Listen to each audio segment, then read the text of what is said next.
करिश्मा, करिश्मा! योगेश, क्या हुआ? क्यों चिल्ला रहे हो? कहाँ है मेरी दवाइयाँ? वो डस्टबिन में डाल दी थी मैंने। मेरी दवाइयाँ उठा के तुमने डस्टबिन में डाल दी? एक लंबी सांस ले, एक लंबी सांस ले।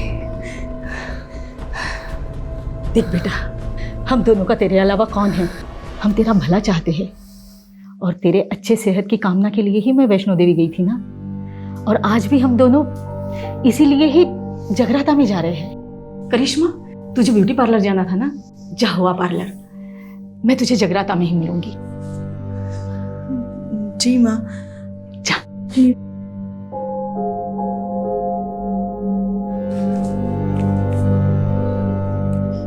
Take rest Yogesh. छुट्टी? बिल्कुल, वो झूठी ही है। देख लूंगी मैं उसे, लेकिन तू शांत रहा कर।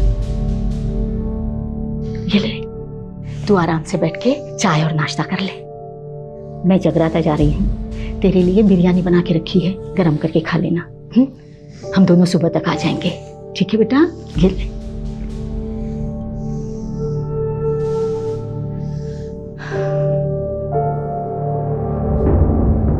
सब झूठ है, सब।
बस राजीव साहब, अपने अंदर ना आजादी की हवा भर रहा हूँ। फिलोसोफर, हवा भर ली, टाइम पास कर लिया, चल ऊपर चढ़।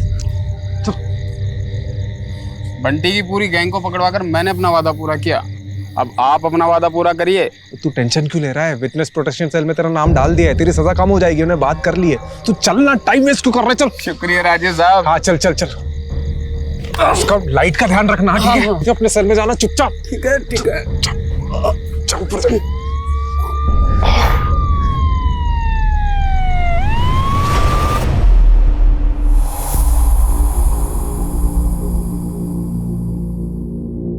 एक क्रिमिनल को पकड़ने के लिए दूसरे क्रिमिनल को जेल से भगा दिया। आई एग्री सर, राजीव ने जो किया वो गलत था, लेकिन आप उसका रिजल्ट भी तो देखिए सर। बंटी जो 2 साल से फरार था, हमारे हाथ नहीं आ रहा था, ओनली बिकॉज ऑफ राजीव वो आज हमारी कस्टडी में है। आप राजीव को बुलाइए। Sir. Sir relax. Thank you sir. Rajiv तुम्हें सस्पेंड नहीं कर रहे हैं, लेकिन अगले 1 महीने के लिए तुम कंट्रोल रूम में पोस्टेड रहोगे। बट सर, डिसीजन लिया जा चुका है, please don't argue. But sir मैं तुम आज ही कंट्रोल रूम ज्वाइन करोगे। सर मैं मानता हूँ कि मैंने कानून तोड़ा है, लेकिन आप ही बताइए, अगर एक एम्बुलेंस इमरजेंसी में सिग्नल तोड़ती है तो क्या आप एम्बुलेंस के ड्राइवर पर कानून तोड़ने का चार्ज लगाएंगे? हाँ, मेरा तरीका गलत हो सकता है, लेकिन मेरा इरादा बिल्कुल भी नहीं सर। जय हिंद सर।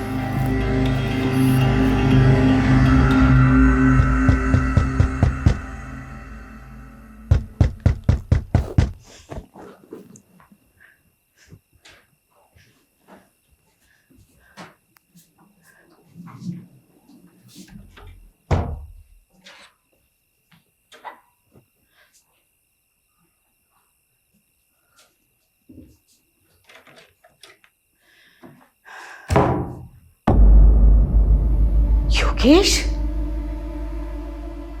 बेटा तू?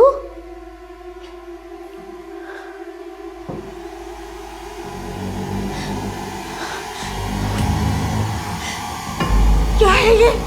मरा नहीं माँ, कुछ मारा गया। योगेश, योगेश, योगेश। माँ, फिर से बुरा सपना देखा?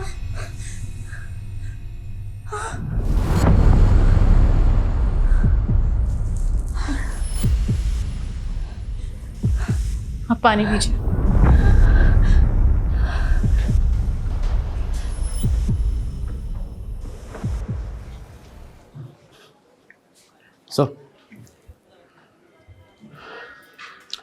सॉरी सर, शिवा को पकड़ने का प्लान हम दोनों का था और सज़ा भी हम दोनों को ही मिलनी चाहिए थी।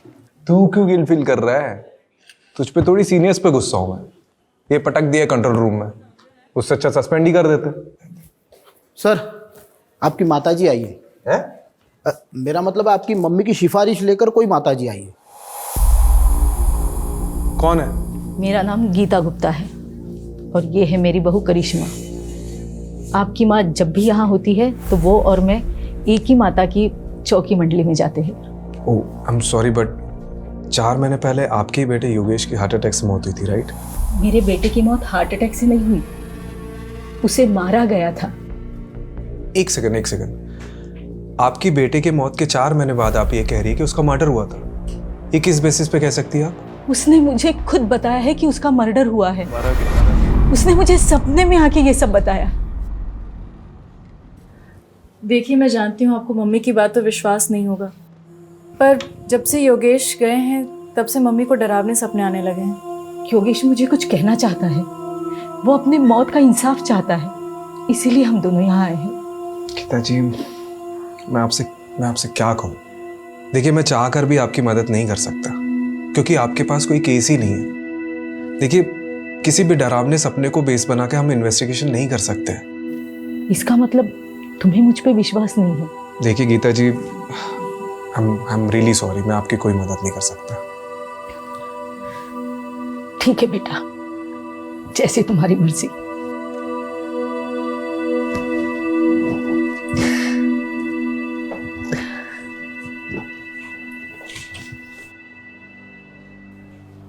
आंटी जी की कहानी काफी फिल्मी थी।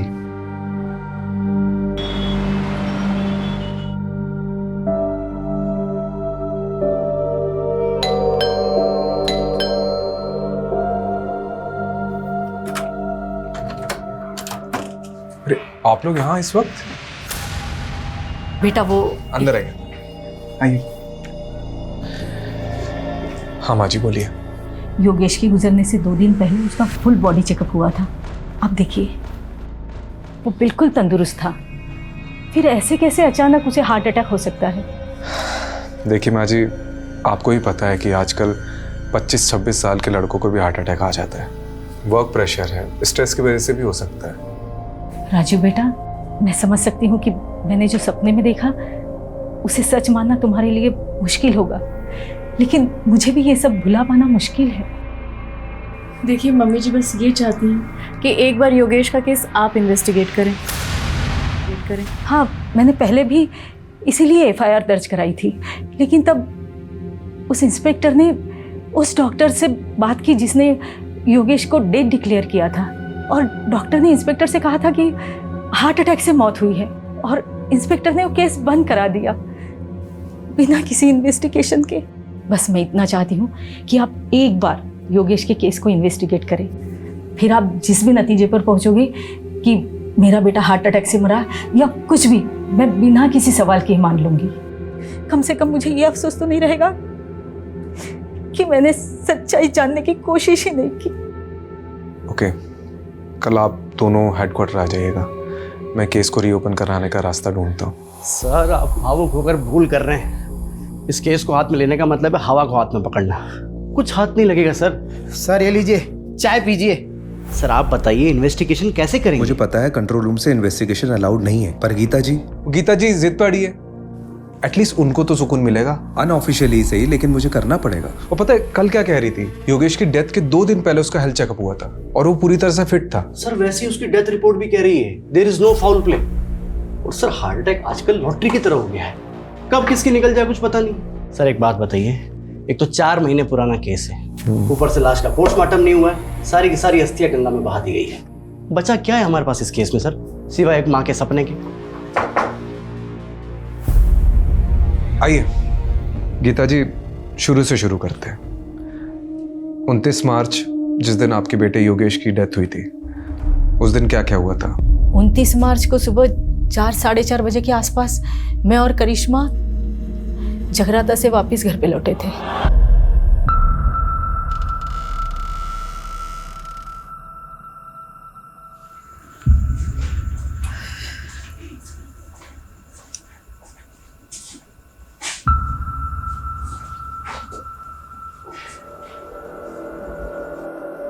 योगेश, योगेश,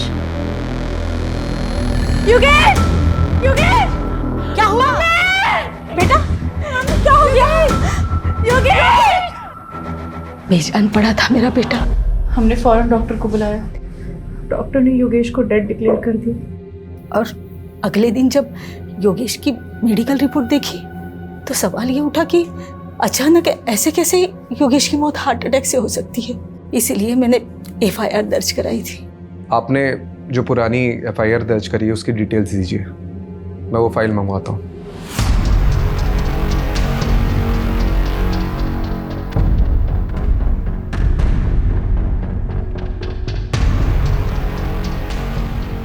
केस रीओपन हो रहा है, इसलिए योगेश के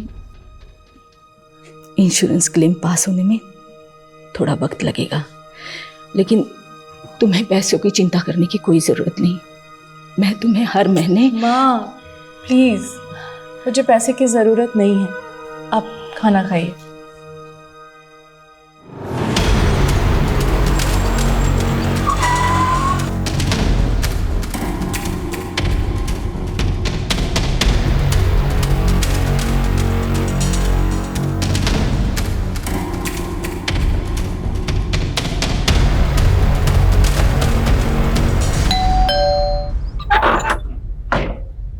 हेलो, योगेश का कमरा देख सकता हूँ अगर आपको कोई प्रॉब्लम ना हो तो? जी।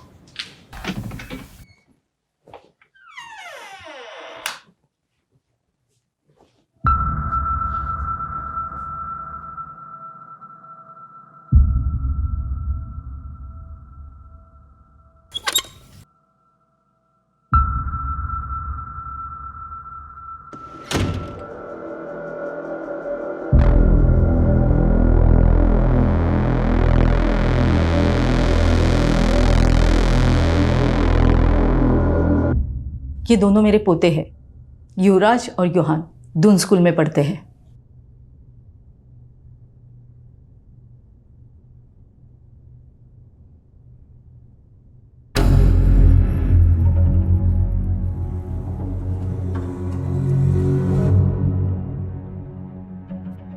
ये कौन है?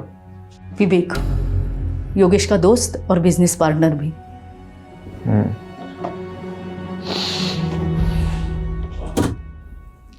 ये लैपटॉप किसका है? योगेश का। करिश्मा जी, आपके पास योगेश की कोई फोटो होगी उस दिन की जिस दिन उसकी डेथ हुई? मेरे बेटे युहान ने अपने भाई के लिए लिया था। युवराज का बोर्ड एग्जाम था, इसलिए वो अपने पापा को आखिरी बार देखने नहीं आ पाया था। योहान से कांटेक्ट करके वो फोटो मुझे भेज दीजिए। और भी कोई वीडियोस या फोटोज़ लिए गए होंगे विधि के समय तो वो भी भेज दीजिएगा। मैं ये लैपटॉप और हार्ड डिस्क लेके जाता हूँ, कुछ इन्फॉर्मेशन मिल सकती है।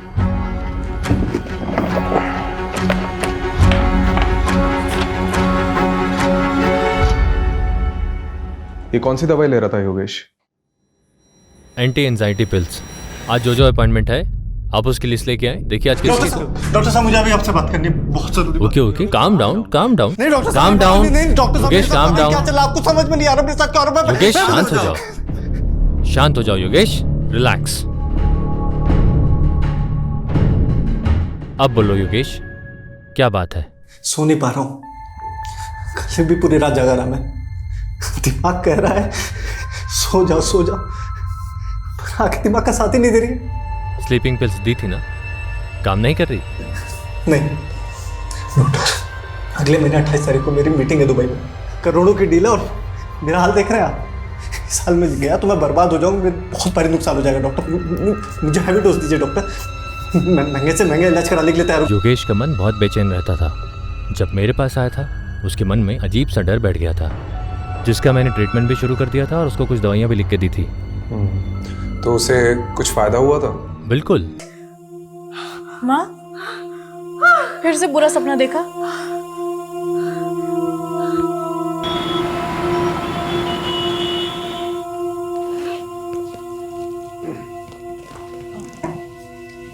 इस पेनड्राइव में योगेश की आखिरी फोटोज हैं और एक रिलेटिव ने फ्यूनरल की कुछ वीडियोस भी ली थी, वो भी हैं। Okay, thank you. वैसे उस रात जब आप दोनों जगराता के लिए चले गए थे तो योगेश से मिलने आया था कोई, या कुछ अजीब हुआ था उस रात? ऐसा कुछ नहीं। एक बात याद आ रही है, योगेश की सेक्रेटरी आयशा और विवेक ये दोनों फ्यूनरल पर नहीं आए थे, जबकि विवेक योगेश के बहुत क्लोज थे। रस्तोगी, आयशा और विवेक का नंबर ले लो। सर जब से कैमरा आया है मतलब लोग कुछ भी शूट करते हैं, बताओ फ्यूनरल की भी रिकॉर्डिंग करते हैं, अजीब है। सर इस केस से कुछ मिलेगा भी या नहीं?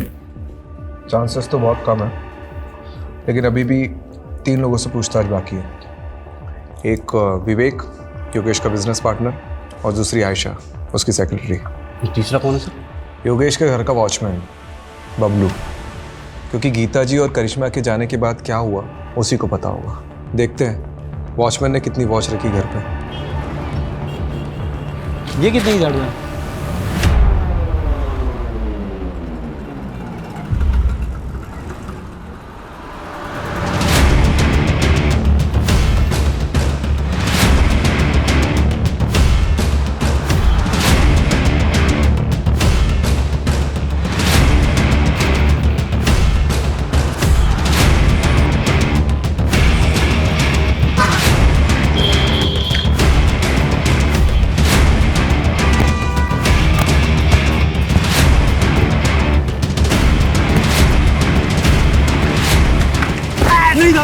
मैंने कुछ नहीं किया था, मैंने कुछ नहीं किया, मुझे कुछ नहीं किया ना? नहीं था। वेरी गुड, हम भी ऐसे ही इंसान को ढूंढ रहे जिसने ना कुछ भी नहीं किया, बाद में ना सब कुछ बता। देख बबलू, डर मत, अब ठीक से याद करके बता कि 28 मार्च को योगेश के घर में कौन कौन आया था, कौन गया था और क्या क्या हुआ था। वो दिन बड़ा ही बेकार दिन था, एक के बाद एक तमाशे हो रहे थे योगेश साहब के घर पे।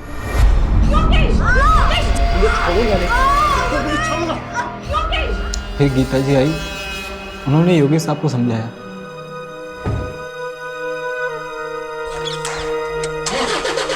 उसके बाद करिश्मा मैम चली गई। ये करिश्मा मैम घर से कितने बजे निकली थी? लगभग 5:30 बजा होगा साहब, क्योंकि मैं वही टाइम पे चाय पीता हूँ। और उसके बाद क्या हुआ था? फिर 7 साढ़े 7 बजे मैंने एक और झगड़े की आवाज़ सुनी। क्या है ये योगेश? तूने अपनी माँ को इतना बड़ा धोखा दिया, मेरे नकली साइन करके अपनी पुश्तैनी जमीन बिकवा दी। क्यों इतना ओवर रिएक्ट कर रही हो माँ? तुम क्या करती हो जमीन का?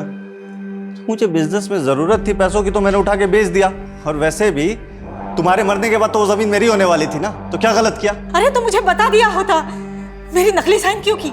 इसी मेलोड्रामा से बचने के लिए कि पापा की आखिरी निशानी है, पुश्तैनी जमीन है, ब्ला ब्ला ब्ला ब्ला। तेरे पापा का अरमान था उस जमीन को पापा लेके। नहीं रहे अब सारे फैसले मुझे करने हैं, अब आपको संभालना भी मुझे है माँ। मैं आपको अच्छे से नहीं संभाल रहा हूँ क्या? आजकल के बच्चों को देखिए, वो अपने माँ बाप को उठा के वृद्धाश्रम छोड़ाते हैं, लेकिन मैं ऐसा नहीं हूँ माँ, मैं आपको संभाल रहा हूँ, है कि नहीं माँ? गीता मैम के जाने के बाद विवेक साहब और आयशा मैम आए थे, यही करीब 9 साढ़े 9 बजे।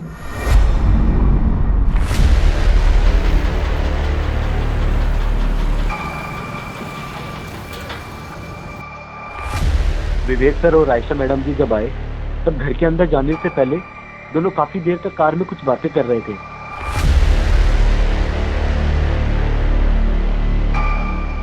थोड़ी देर बाद वो अंदर चले गए साहब। तो इसकी रजिस्टर में एंट्री क्यों नहीं करवाई? साहब ये दोनों अक्सर वहाँ मिलने आया करते थे। बबलू तो फिर से मत कहना कि तूने फिर से कोई झगड़े की आवाज़ सुनी थी।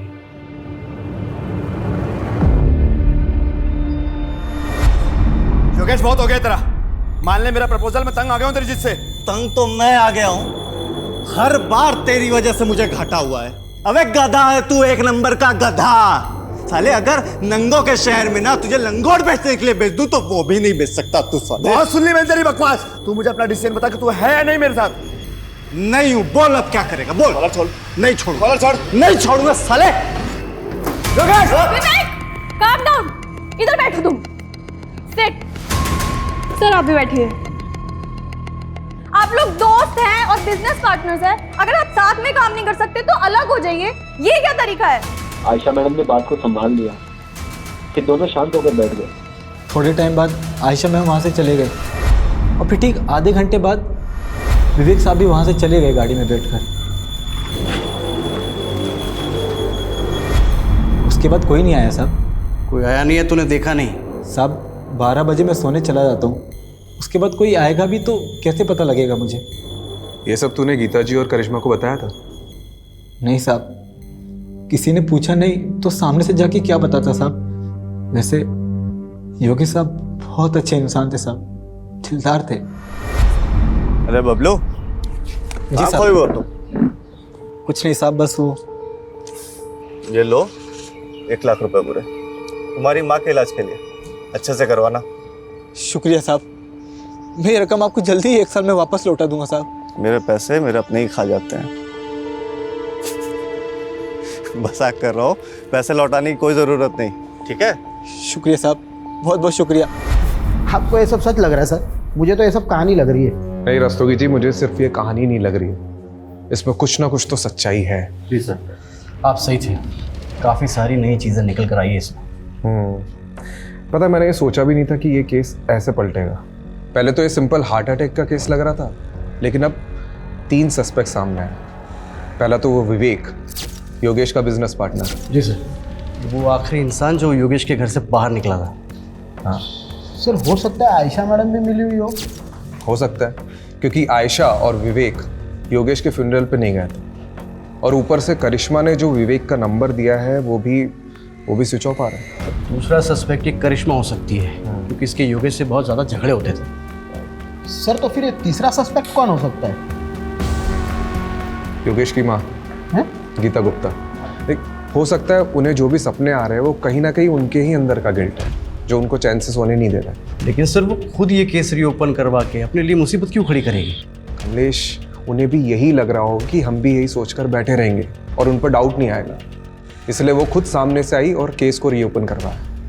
हाँ, नहीं बताया मैंने योगेश और मेरे झगड़े के बारे में, लेकिन इस झगड़े से योगेश की मौत का कोई लेना देना नहीं है।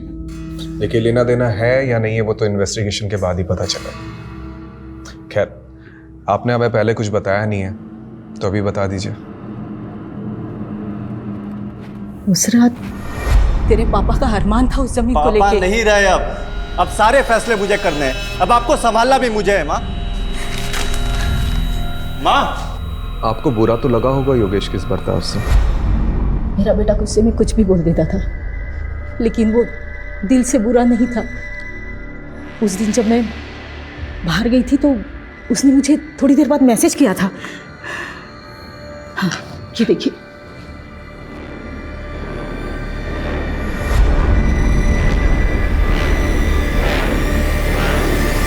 जी सर, हमारा झगड़ा हुआ था। एक्चुअली योगेश थोड़ा इम्पल्सिव था, बात बात पर गुस्सा हो जाता था। तो आप इस रिश्ते में सिर्फ अपने बच्चों की वजह से थी?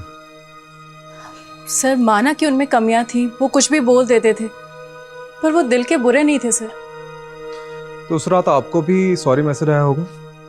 जी कुछ नहीं, आगे क्या हुआ? सर, उसके बाद मैं पार्लर गई और 8 बजे के आसपास मैं मम्मी जी से जगराते में मिली।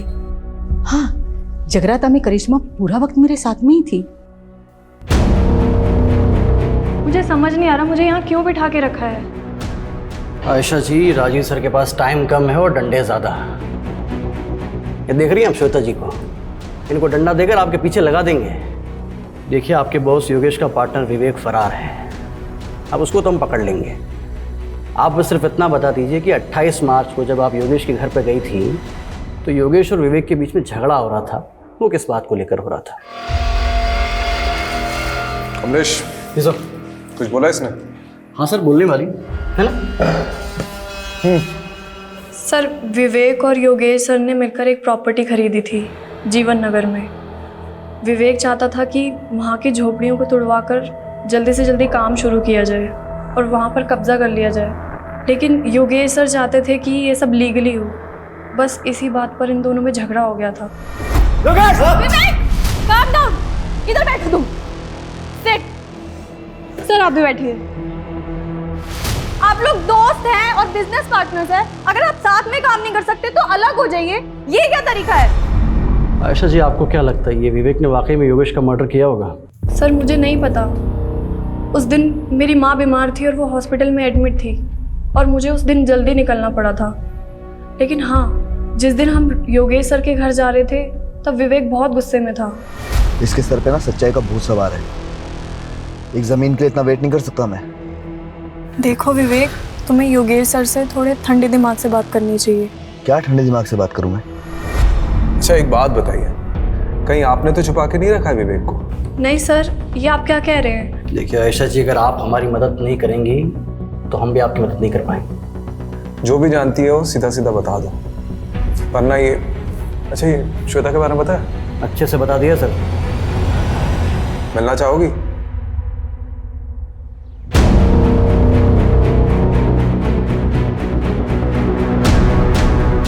सर आयशा ने जो लोकेशन बताई थी उस पर हम नजर रखे हुए हैं।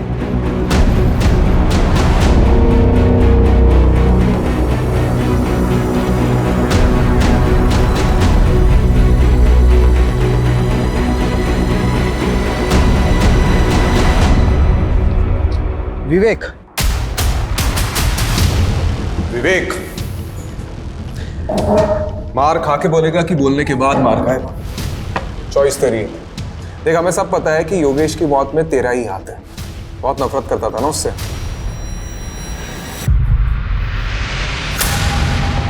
कितने? 12 लाख रुपए। और ब्याज कर मिलाकर कितने देने तेरे को? 15 लाख रुपए चोपड़ा को। चले एक बार मार्केट से पैसा उठाने से पहले मुझसे पूछ तो लिया होता। इस साले ने अपनी गाड़ी तक बेच दी। अब तुम शांत। चुप, कोई नहीं बीच में बोलेगा। योगेश माँ आप भी चुप, एकदम चुप माँ। इससे गलती हुई है और इसे इसकी गलती की सजा मिलनी चाहिए। क्यों साले, है ना? ये है तेरी गलती की सजा। नई गाड़ी तेरे लिए। पर योगेश, अरे रख, चोपड़ा को मैंने आधे पैसे दे दिए हैं और आधे उसको तू देगा, ठीक है? और अब ये सब सारी चीजें खत्म कर और चुपचाप मेरे साथ बिजनेस में आ जा। चुप, चल आ जा। सर मैं क्यों उसे मारूंगा? योगेश और मैं तो भाइयों की तरह थे। हाँ, हम दोनों साथ में बिजनेस करते थे, लेकिन हम दोनों की सोच अलग थी, इसलिए हम दोनों के बीच में झगड़ा होता रहता था। मैं तो उसे कभी मारने का सोच भी नहीं सकता। आज मेरे पास जो कुछ भी है वो सब योगेश का ही तो है। भाई मानता था ना उसे, तो उसके फ्यूनरल पे क्यों नहीं गया? सर उस रात हमारे बीच में बहुत झगड़ा हुआ था और जब मुझे पता लगा कि उसी रात उसे हार्ट अटैक आया तो मुझे लगा कि सब कुछ मेरी वजह से हुआ है। मैं बहुत गिल्ट में था सर, इसलिए नहीं गया। गिल्टी तो हम भी मान रहे हैं। उस रात को योगेश के सर पे फ्लावर वास फोड़ने वाला था ना तू। आयशा ने हमें सब कुछ सच बता दिया है। नहीं सर, मैं ऐसा क्यों करूँगा? हाँ, हमारे बीच उस रात को बहुत झगड़ा हुआ था, लेकिन आयशा के जाने के बाद मैंने और योगेश ने दिल खोलकर बातें की थी और सर उसने मुझे अपनी तकलीफ के बारे में बताया था। कैसी तकलीफ?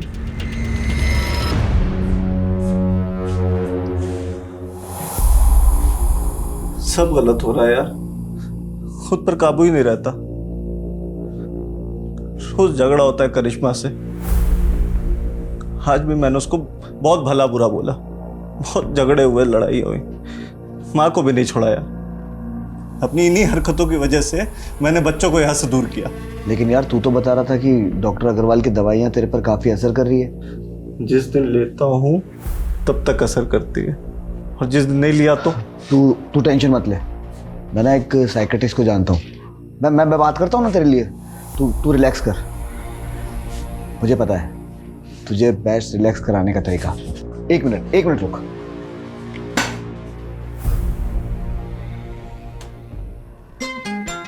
तेरा फेवरेट गाना तेरी फेवरेट ड्रिंक के साथ में इससे बेस्ट रिलैक्सेशन कोई चीज़ हो ही नहीं सकती।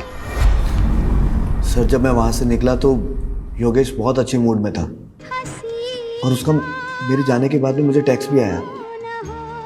तेरे जैसा यार कहाँ ऐसा यार आना। सर अगर मुझे पता होता कि ये सब कुछ होने वाला है तो मैं वहाँ से जाता क्यों। ठीक है, तुम जा सकते हो, लेकिन हाँ शहर छोड़ के जाने की सोचना भी नहीं। ठीक है सर।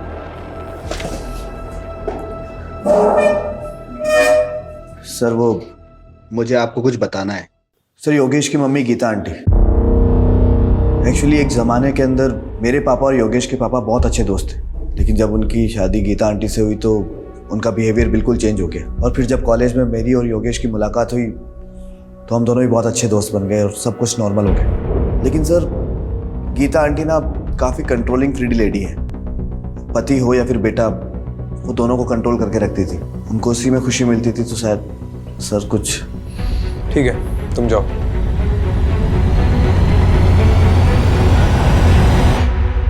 सर वो हार्ड डिस्क ओपन हो गया है। कुछ मिला? सर अभी तो देखना शुरू किया है, बहुत सारे वीडियो है। हेलो, हाँ ठीक। सर कोई बाबा का एड्रेस मिला है जिससे योगेश कोई शक्तिवर्धक दवाई लेता था। शक्तिवर्धक दवा? और ये बाबा कौन है? ये बालक योगेश हमारी औषधियां ग्रहण करता था साहब। कैसी औषधि? बहुत दुर्लभ औषधि हैं और बहुत कीमती भी। ऐसी क्या खास बात है इस औषधि में? ये औषधि मानव को महामानव बनाती है साहब। खाते ही व्यक्ति के शरीर में ऊर्जा का संचार होने लगता है। ऐसे मान लो कि जैसे 10-10 हाथियों की शक्ति उसके अंदर आ गई हो। बहुत अद्भुत औषधि है साहब, बहुत अद्भुत। अरे यार कितनी वीडियो है रे बाबा। योगेश के लैपटॉप से कुछ मिला? अरे सर देखते देखते मेरी आंखें बटन हो गई। अभी भी कम से कम 20 वीडियो है। जितने भी वीडियो देखे ना सबके सब वेकेशन और प्रेजेंटेशन के थे। फिर भी सर ट्राई करता हूँ।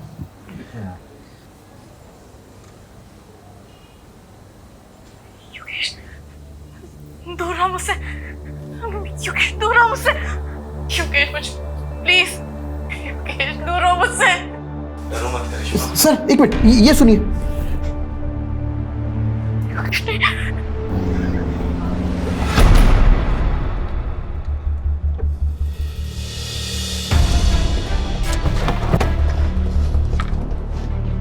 कहा ना मैंने, हर हस्बैंड वाइफ की तरह मेरे और योगेश के बीच में भी प्रॉब्लम्स थी एंड इट्स नॉर्मल।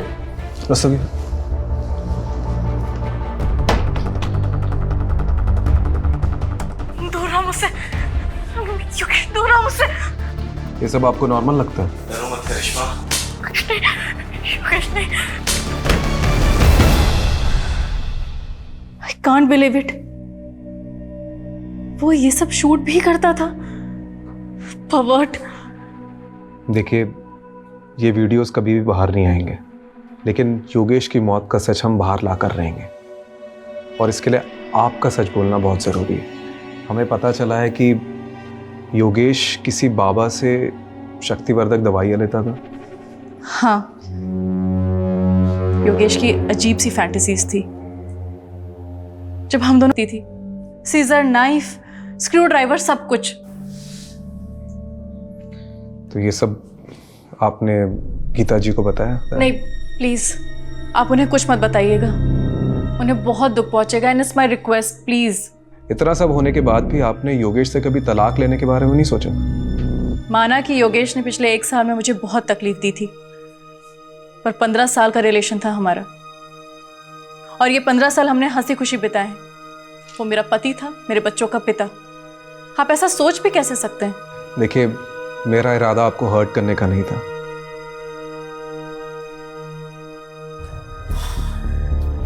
मुझे ये योगेश का कैरेक्टर समझ में नहीं आ रहा। राम और रावण दोनों बसे थे सर उसमें। कमलेश, राम और रावण तो हम सब में बसे होते हैं। अब मैटर ये करता है कि हमारा दिमाग किसकी सुनता है, राम की या रावण की। सर बात वहीं आकर रुक जाती है। योगेश का अगर मर्डर हुआ है तो मोटिव किसके पास था? विवेक, जिसकी उसने बहुत बेइज्जती की थी। नहीं नहीं नहीं, इन सब में सबसे ज्यादा सफर करिश्मा ने किया है। तो अगर किसी के पास सबसे ज्यादा स्ट्रॉन्ग मोटिव है तो वो है करिश्मा। सर आपका शक अगर सही भी है तो करिश्मा ने करिश्मा किया कैसे? योगेश की माँ ने हमें गवाही दी है कि करिश्मा जगराते में रात भर उनके साथ थी। लेकिन ऐसा कौन कह रहा है कि हमें गीता जी पर भरोसा कर लेना चाहिए? वो भी तो अपनी बहू के साथ मिली हो सकती है। चेक करो, इन सब पर नजर रखो। और हाँ, इनके मोबाइल डिटेल्स, लोकेशन डिटेल्स और सोशल मीडिया डिटेल्स सब चेक करो, इंक्लूडिंग गीता जी।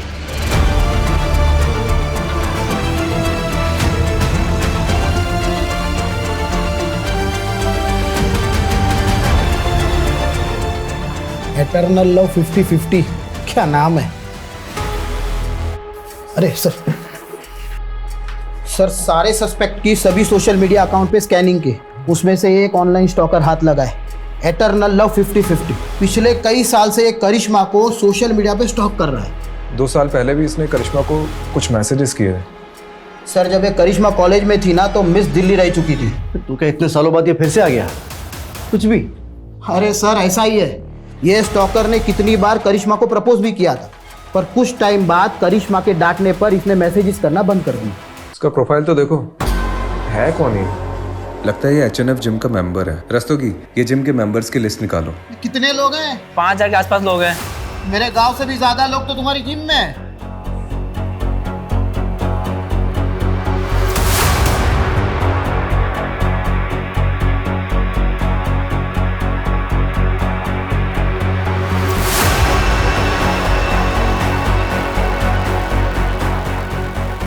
कुछ मिला? सर पूरा का पूरा कच्चा चिट्ठा मिला है। ये देखिए, हमने ये जिम मेंबर्स की लिस्ट देखी थी और इसमें जो ये नंबर्स दिए गए इन सब के लोकेशन को हमने मैच किया। उनमें से सर ये एक नंबर मर्डर वाली रात उसी एरिया में एक्टिव था। रात को 1 बजे इस नंबर पर पहले कॉल आया और उसके बाद एक मैसेज। ये नंबर एटर्नल लव का है? सर इस नंबर की हमने और डिटेल्स निकाली तो इसकी ब्राउजिंग हिस्ट्री से पता चला कि ऑनलाइन इसमें कोई ड्रग के बारे में सर्च किया गया था। हो सकता है इस ड्रग का इस्तेमाल योगेश के हार्ट को जमाने के लिए किया गया हो, ताकि नेचुरल डेथ की आड़ में मर्डर को छुपाया जा सके। ये नंबर किसके नाम पर रजिस्टर्ड है? हाँ मैं आ रही हूँ, लेकिन आप बताएंगे बात क्या है? अरे बैठ, देखिए आप ये ठीक नहीं कर रहे हैं। आप मुझे ऐसे जबरदस्ती नहीं रख सकते। ओह, तू कुछ नहीं बोलेगा ना तब भी तू फंस चुका है। एटर्नल लव, क्योंकि तेरे साथी ने सब कबूल कर लिया। मुझसे गद्दारी? गद्दारी नहीं, समझदारी की उसने। अब तू डिसाइड कर तुझे क्या करना है।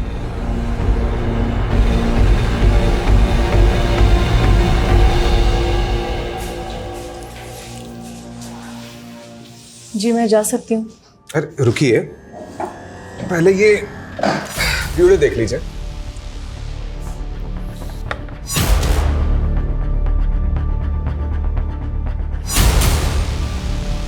करिश्मा जी, आपके एटर्नल लव ने अपना जुर्म कन्फेस कर लिया है और वो केमिस्ट जिससे आपने ब्लड थिकर खरीदा था उसका भी पता हमने लगा लिया है।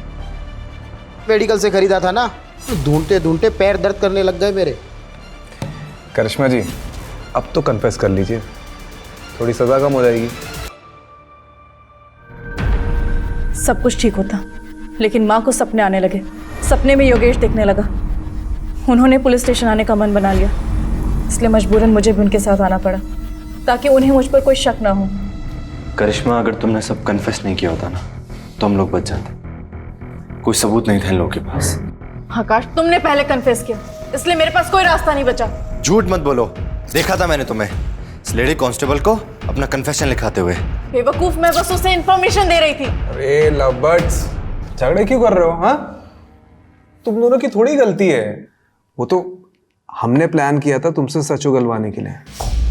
करिश्मा जी ने एक दूसरा नंबर भी ले रखा था जिसके बारे में हमें नहीं बताया, और उस नंबर की लोकेशन रात को 1 बजे योगेश के घर की थी। उस नंबर से हमें और भी इंफॉर्मेशन मिली है, लेकिन ये भी जरूरी था कि तुम दोनों अपने मुंह से उगलो।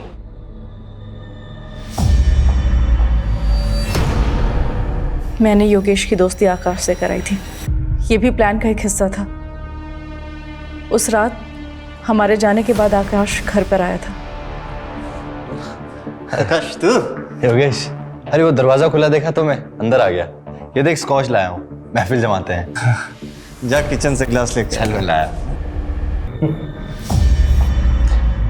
लेकिन एक बात समझ में नहीं आ रही है, तुम लोग अंदर कैसे घुसे? वो वॉचमैन बबलू, उसको पैसे देते और बोला था चुपचाप जाके अंदर सो जा।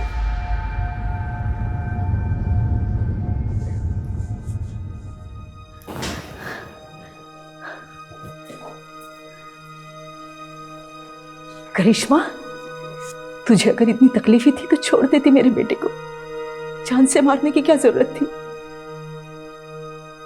कमलेश, रस्तोगी, चलो।